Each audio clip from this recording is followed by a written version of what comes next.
tous. Alors, je suis Michel Schwind, Voilà, qui suis Monsieur le gérant Schwind. de la société Areco. Très bien. Et je suis venu avec Frédéric Richard, parce qu'en fait, c'est lui qui est en charge du projet chez nous. Areco, c'est une PME que j'ai créée en 1998. On fait à peu près 5 millions d'euros de chiffre d'affaires et on est 56 personnes. Notre principale activité, c'est ce qui est en photo là, c'est-à-dire on diffuse de l'eau fraîche sur des fruits et des produits frais, enfin fruits et légumes, viande, fromage, dans la GMS. On a pour client toute la grande distribution en France et maintenant on commence aussi à aller à l'export. Et point important, suite à une croissance assez rapide qui nous a fait quadrupler le chiffre d'affaires en 2 ans, on a eu pas mal de réflexions internes de structuration et on s'est orienté résolument en 2012 sur une activité, sur un engagement RSE. Et suite à ça, et remonté de nos employés, en particulier de Frédéric, un projet que l'on a appelé Nebuleco, de redéfinition complète de notre gamme de produits avec une visée éco-conception et dans un cadre beaucoup plus large. Et ce projet, on a eu la chance de l'avoir financé en partie grâce à un prêt à taux zéro sur 3 ans. Alors, je vais passer la parole à Frédéric qui va vous détailler un peu plus. Frédéric, on vous écoute. Le Bonjour produit à est tous. visible dans l'exposition. Oui. Bonjour à tous. Donc, moi, je vais vous parler des enjeux de l'éco-conception au sein d'Areco. Donc, l'éco-conception, c'est un des piliers de la démarche RSE qu'on a initié par Areco. C'est en adéquation avec la vision et la valeur de la société. Donc, on a eu l'occasion de participer à un projet qui a été lancé l'année dernière en région PACA, donc avec la Chambre de commerce, l'ADEME, qui s'appelle le projet Eden. Et on a travaillé en partenariat avec le Karma, donc, qui nous ont donné leur support au niveau des ACV et toute la partie matériaux. Donc en fait, on avait un projet qu'on a lancé il y a 2 ans qui s'appelle Nebuleco. Donc on voulait refaire une machine qui soit plus compacte, plus modulaire et qui soit mieux adaptée en fait à l'application de notre client. Donc est venue en fait l'idée de rajouter l'éco-conception dans le cahier des charges de manière à mieux répondre à l'ensemble des demandes aussi de nos clients.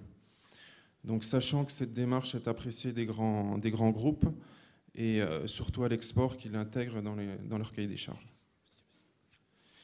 Donc, au niveau des gains environnementaux, donc on a des résultats d'ACV qui... en fait, on a fait une analyse de cycle de vie sur les installations existantes pour avoir un premier référentiel. Et ensuite, on a développé le nouveau produit suite à la première ACV qu'on a eue. Donc, avec pour axe d'amélioration majeure toute la partie consommation électrique de notre produit et la partie utilisation des matériaux. Donc, c'était vraiment une rupture au niveau du développement parce qu'avant, on utilisait beaucoup de matériaux inox et on a redéveloppé toute la machine plus petite avec des matériaux plastiques. Donc, sur la totalité du cycle de vie, on a gagné à peu près 15% sur l'ensemble des indicateurs, donc les indicateurs environnementaux. On a réussi à diminuer de 20% la consommation électrique, 60% le volume de la machine et surtout 55% le poids global de la machine. Donc au niveau des gains économiques, donc on a réussi aussi à diminuer le coût de revient de la machine. Donc on est à peu près à 20% de moins par rapport à une solution, on va dire, antérieure. On a amélioré la fiabilité du produit en travaillant sur toute la partie électronique.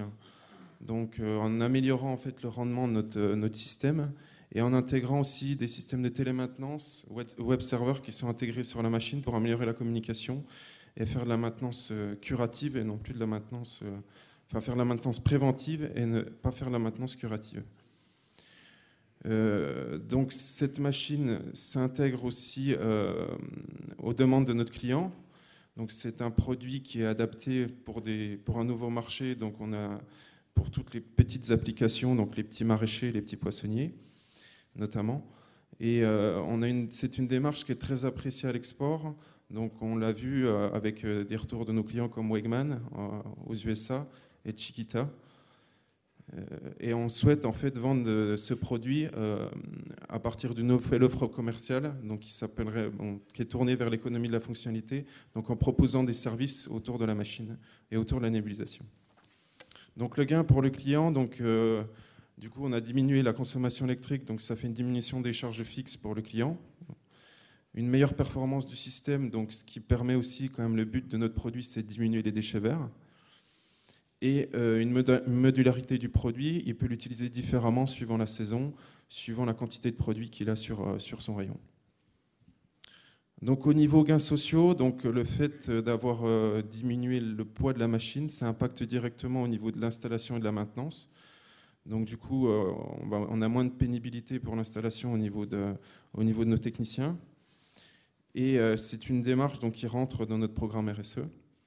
Et au niveau du client, donc, on a en fait développé des applicatifs sur la machine pour avoir une utilisation plus simple du produit et des retours d'informations de manière à ce que la machine communique et ce qu'on apporte aussi du conseil pour le réglage de la nébulisation sur le produit frais. Donc Michel va vous parler de l'économie de la fonctionnalité. Voilà, puisque vous avez généré un service. Voilà, très rapidement. En fait, comme l'a dit Frédéric, ce projet s'insère vraiment dans un projet global où on veut aller du producteur au consommateur et contribuer le plus que l'on peut à optimiser la gestion du rayon frais, à la fois pour améliorer la qualité, mais aussi pour réduire les déchets. Et il faut savoir que la grande majorité des déchets sont générés quand même par le consommateur, qui en plus a le plus gros impact. Donc on est en train de travailler aussi sur une ACV globale. On essaie de voir si on peut développer des concepts à ce niveau-là pour évaluer ces impacts-là et communiquer surtout vis-à-vis du consommateur final pour le sensibiliser sur ces problèmes-là. On a la chance d'être dans 3000 magasins aujourd'hui en France. Donc on est très visible, très connu. Les gens ne savent pas qu'on s'appelle Areco, mais ils connaissent le brouillard. Donc voilà, on va essayer d'utiliser cette force de communication pour aller dans ce sens-là aussi vis-à-vis des produits qui sont vendus par nos clients.